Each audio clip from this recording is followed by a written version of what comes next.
Salut à toutes et à tous, c'est Revanigno, j'espère que vous allez bien. Bienvenue dans la suite de cette playlist sur le langage de programmation C++. Aujourd'hui, cette vidéo, ça va être en quelque sorte la suite des deux vidéos précédentes. Donc la première sur les R-values, les L-values, la deuxième sur la sémantique de déplacement. Et aujourd'hui, on va parler de notions que j'ai abordées dans les deux vidéos précédentes qui sont les R-value références et les X-value. Alors comment est-ce qu'on peut expliquer ce que c'est qu'une R-value référence? Pour ce faire, on va prendre deux exemples. On va surcharger une fonction qu'on va appeler fonction sum. Donc elle va retourner un integer. On va prendre un const int référence A, const int référence B par exemple. Donc ça c'est la première fonction, la première fonction qui va prendre des L-value références. Donc on a vu ce que c'était qu'une L-value. Là c'est une référence vers une L-value puisque lorsqu'une variable est nommée, c'est une L-value. Et on va faire return A plus B, comme ceci. Ici, on va faire une deuxième fonction. Et dans cette deuxième fonction, au lieu de passer cette fois-ci des arguments de type L-value ou L-value référence, on va passer des arguments sous forme de R-value référence. Donc les R-value références, on a déjà vu ce que c'était brièvement dans la vidéo précédente sur les sémantiques de déplacement. Il s'agit en fait d'utiliser l'esperluette, mais il faut le doubler. Donc comme ceci. Int R-value référence A, int R-value référence B. Et ici, on va faire return A plus B. Maintenant, comment est-ce qu'on peut déjà l'utiliser ? Eh bien, faisons tout de suite un essai. Rajoutons quelque chose dans notre fonction qui prend en argument des R-value références. Un petit message par exemple, du style stdcout, passage par R-value référence. Donc comme ça, on sait que si jamais le message s'affiche, on est bien dans la fonction. Et on le sait, on n'est pas dans l'autre fonction. Donc ici, ce qu'on va faire, c'est qu'on va passer des R-value. On va passer des R-value et plus précisément des PR-value. Donc les PR-value, en fait, c'est pour pure R-value, donc pure write value. Et je vous ai expliqué ce que c'était que dans l'introduction sur les L-value et les R-value. Une PR-value, en fait, c'est une valeur qui est vraiment sous forme de literal, constant literal, donc vraiment soit une chaîne de caractères, soit une lettre, soit un nombre, donc un entier, un float, mais vraiment la valeur elle-même. Par exemple, ici, si j'appelle la fonction sum et que je passe 11 et 5, par exemple, eh bien, je viens de passer, dans l'appel de ma fonction, des PR-value. Ici, regardez, si je lance le programme, on voit bien qu'on a la chaîne de caractères passage par R-value référence qui s'affiche, ce qui prouve bien qu'on est rentré dans cette surcharge-là, donc dans cette version de la surcharge de la fonction sum, dans laquelle il y a le message qu'on affiche à l'écran, passage par R-value référence. Donc maintenant, à quoi servent les R-value références? Alors en fait, les R-value références, elles sont souvent le plus utilisées dans tout ce qui concerne les sémantiques de déplacement. Et on va pouvoir enchaîner tout de suite sur un nouveau type de valeur qu'on appelle les X-value. Donc X-value, c'est pour expiring value, donc une valeur qui est en train d'expirer. Alors le concept, il est vraiment pas simple à comprendre, il est assez ambigu. Et beaucoup de gens se plaignent d'ailleurs de l'arrivée des sémantiques de déplacement en C++ parce que ça a apporté des nouvelles notions comme les R-value références et les X-value qui peuvent, on va dire, être vraiment assez confuses dans certaines situations. Par exemple, l'objet qu'on va retourner depuis une fonction, donc le type de valeur qu'on va retourner depuis une fonction, avant même de l'assigner par exemple dans une autre variable, ça va être un objet temporaire. Mais cet objet temporaire, il va s'agir dans certaines situations d'une X-value, dans d'autres il va s'agir d'une R-value référence et dans d'autres il va s'agir d'une R-value. Donc c'est pas forcément très simple à comprendre. On va prendre quelques exemples quand même, on va introduire la notion de X-value et on va voir si on peut s'en sortir avec les explications que je vais vous donner. Alors juste pour terminer, avec les R-value références, avant d'enchaîner sur les X-value, il est possible de faire ceci, donc int esperluette résulte égale somme de 11 et de 5. Donc là, dans ce cas de figure-là, ce qui va être retourné, le type de valeur qui va être retourné de la fonction somme lorsqu'on y passe des R-value, donc lorsque cette surcharge-là est appelée, ce n'est pas une X-value, c'est une R-value. En revanche, résulte, c'est une R-value référence parce qu'on l'a déclarée comme telle dans notre programme. Et ça a beau être une R-value référence, donc une R-value quelque part, là en fait dans notre programme elle va se comporter comme une L-value parce qu'elle a un nom, ce qui veut dire que elle n'est pas dans une phase d'expiration. Regardez, si je l'affiche, stdcout result, stdhandle, et que je lance mon programme, vous voyez qu'ici on a la valeur 16 qui s'affiche, puisque 16 c'est bien la somme de 11 et de 5. Donc vous voyez qu'on peut utiliser notre variable result, qui est une R-value référence, ou du moins qui est déclarée comme telle, comme une L-value. C'est-à-dire qu'en utilisant l'objet cout, avec le nom de notre variable, eh bien on a sa valeur qui est affichée à l'écran. Donc là, en fait, notre variable result, qui a beau être une R-value référence, elle se comporte comme une L-value dans ce cas de figure-là. Néanmoins, je vais vous montrer quelque chose qui n'est pas possible de faire et on va voir immédiatement une erreur de compilation. Par exemple, ici, je vais déclarer une variable que je vais appeler A et je vais lui assigner le résultat de la somme de 11 et de 5 également. Ici, ma variable résulte, au lieu de lui assigner le résultat de la somme de 11 et de 5 en appelant la fonction, je vais lui assigner directement A. Eh bien, ceci, je ne peux pas le faire. Je ne peux pas le faire parce que résulte, en fait, même si dans notre programme, elle se comporte comme une L-value, eh bien, ça reste une R-value quoi qu'il en soit. Et une R-value, on a vu qu'il était impossible de lui assigner une L-value. A, c'est une L-value. Donc ici, en fait, on a la preuve que notre fonction somme, elle ne retourne pas une L-value, elle retourne une R-value. Ce qui fait que lorsqu'on assigne une R-value à une autre R-value ou une R-value référence, c'est faisable. Néanmoins, lorsqu'on essaye d'assigner une L-value, même à une R-value référence qui se comporte un petit peu comme une L-value dans notre programme, ce n'est pas possible. En revanche, au lieu de lui assigner une L-value, je peux très bien lui assigner, par exemple, une autre R-value. Donc par exemple 52. Ici, c'est tout à fait autorisé. Puisqu'on a vu qu'assigner une R-value à une autre R-value, c'était possible, eh bien, il n'y a pas de raison qu'assigner une R-value à une R-value référence, ce ne soit pas possible. C'est possible, et regardez, ici, on en a la preuve. Et si j'affiche résulte, on va voir que, évidemment, on a 52 qui s'affiche à l'écran. Voilà. Maintenant, parlons un petit peu des X-values, parce que c'est un concept un petit peu compliqué. Et c'est là qu'en général, la difficulté commence pour les gens au niveau de la compréhension de ce que c'est qu'une X-value.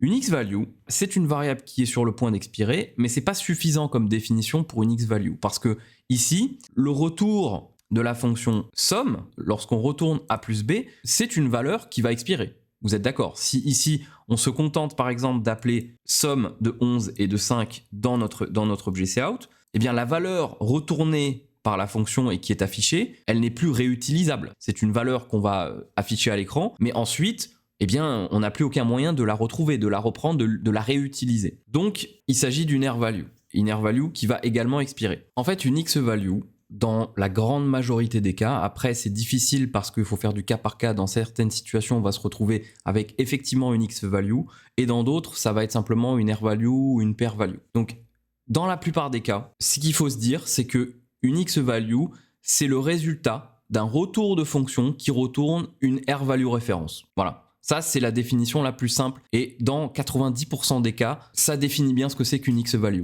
Par exemple, lorsqu'on utilise la sémantique de déplacement et qu'on fait appel à la fonction move, la fonction stdmove, elle retourne une R-value référence vers l'objet. C'est-à-dire, par exemple, ici, si au lieu de retourner une copie de l'objet temporaire qui retournait, en l'occurrence la somme de A plus B, je retourne une R-value référence, et bien en fait, ici, dans ce cas de figure-là, le type de valeur qui va être retournée depuis la fonction somme, c'est une X-value. C'est vraiment la valeur qui est retournée par la fonction elle-même. Attention, hein, ce n'est pas la variable.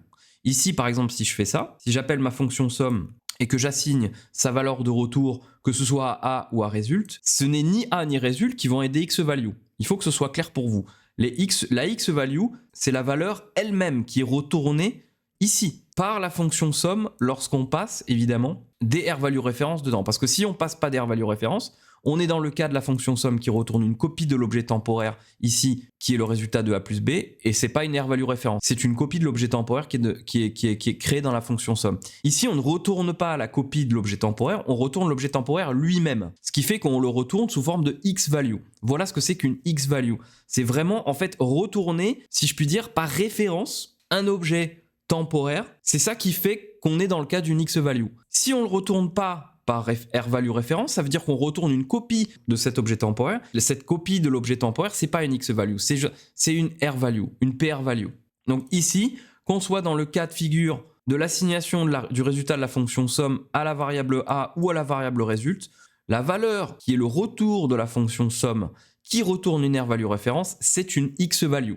Voilà. On va prendre un autre exemple ici. Au lieu d'assigner le résultat de la fonction somme à notre variable de type R-value référence résulte, ce qu'on va faire, c'est que en fait, on va appeler une sémantique de déplacement de la variable A qu'on va stocker dans la variable résulte. Et le retour de la fonction stdmove, en fait, ça va créer une X-value. Donc par exemple ici, stdmove et je passe A. Voilà. Ceci, c'est une X-value. On passe une L-value dans la fonction move, mais la fonction move, étant donné qu'elle retourne une R-value référence et non une R-value, eh bien, elle crée un objet de type X-value. En fait, c'est ça qu'il faut se dire. Une X-value, c'est un petit peu un mélange de L-value et de R-value. Ce n'est pas une PR-value, puisque une PR-value, ça n'a pas de notion de référence. Or, une X-value, c'est un type d'objet retourné dans la majeure partie des cas, sous forme de R-value référence. Une X-value, c'est vraiment souvent lorsqu'on parle d'un objet qui est retourné par une fonction. Et une fonction qui ne retourne pas n'importe quel type d'objet, mais qui retourne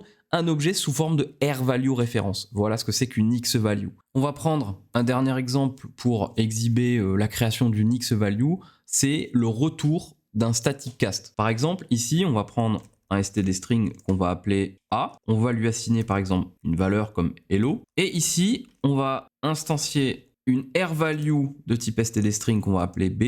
Et on va faire un static cast vers un std string R-value référence de A. Alors, attendez, je vais supprimer ces deux lignes-là parce que sinon il y a un conflit de nom au niveau des variables. Voilà. Ceci, le résultat d'un static cast, que ce soit d'une L-value, de ce que vous voulez, en R-value référence, ça crée une X-value, ça crée une variable temporaire. D'ailleurs, ici, si je l'affiche, B, alors B elle-même n'est pas une X-value, hein, c'est une R-value référence, mais on lui assigne une X-value. Du coup, si je lance le programme, est-ce que, à votre avis, les chaînes de caractères vont être recopiées? Effectivement, elles le sont. Donc ici, vous voyez que notre R-value référence à laquelle on a assigné une X-value se comporte un petit peu comme une L-value. Voilà un petit peu toutes les choses qu'on peut faire avec les X-value, les R-value références. Alors, c'est peut-être pas encore totalement clair pour vous. Sachez qu'on reviendra bien évidemment dessus quand on prendra d'autres exemples, quand on appliquera un petit peu plus toutes les notions qu'on a apprises dans des exercices ou des exemples un petit peu plus concrets de la vie de tous les jours. Mais ce que vous devez retenir, les R-value références, bon les R-value références c'est pas très compliqué, une R-value référence vraiment c'est une référence vers une valeur temporaire de type PR-value. Voilà ce que c'est qu'une R-value référence. Et une X-value, c'est une référence vers un objet temporaire. Voilà, donc c'est plus qu'une PR-value parce que c'est une référence vers quelque chose, même si la nature des deux objets est relativement et fondamentalement proche, ce n'est pas tout à fait la même chose. Voilà, donc c'est important de savoir reconnaître quel type de valeur est retourné en fonction des manipulations qu'on fait. Donc ici, c'est important de savoir que le type de valeur retournée par un static cast vers une R-value référence, ça crée une X-value. C'est important de savoir que lorsqu'on retourne un objet depuis une fonction sous forme de R-value référence, ça crée également une X-value. Alors évidemment, le concept de X-value, c'est pas quelque chose qui est primordial en C++, hein. C'est bien de savoir ce que c'est bien de reconnaître les endroits où une X-value est susceptible d'être retournée plutôt qu'une R-value ou plutôt qu'une L-value. Mais bon, voilà, c'est pas forcément vital de savoir véritablement comment ça fonctionne pour développer un programme même complexe, hein, ou ce genre de choses. Donc là, sachez évidemment que si je reprends juste un dernier exemple pour vous montrer ce qu'il est possible de faire et de ne pas faire, il n'est pas possible, par exemple, de déclarer une L-value référence, donc une référence vers une L-value, et de lui assigner par exemple une fonction qui retourne une R-value référence. Ceci n'est pas possible. Si par exemple je fais 10,20, comme ceci, voilà, ça c'est pas possible parce que la fonction somme, elle renvoie une R-value référence et il est impossible d'assigner une R-value référence, que ce soit d'ailleurs une X-value ou une PR-value, à une L-value référence. Tout comme, bien évidemment, il n'est pas possible d'assigner directement une PR-value, par exemple, à une L-value référence. Ici, si je fais int reference number égale, par exemple, 7, eh bien ça ne marche pas non plus, parce que 7, c'est une PR-value, et que ce soit une PR-value, une R-value référence ou une X-value, tout ça, ce sont des types de valeurs qui sont des R-value, et donc du coup, une R-value, on ne peut pas la stocker dans une L-value référence. Voilà. Si vous avez des questions, n'hésitez pas à les poser dans les commentaires, je me ferai une joie d'y répondre. Si vous avez aimé cette vidéo, n'hésitez pas à mettre un petit pouce bleu et abonnez-vous si ce n'est pas encore fait. Moi, je vous dis à bientôt dans la prochaine vidéo de cette playlist sur le langage de programmation C++. Allez, ciao ciao!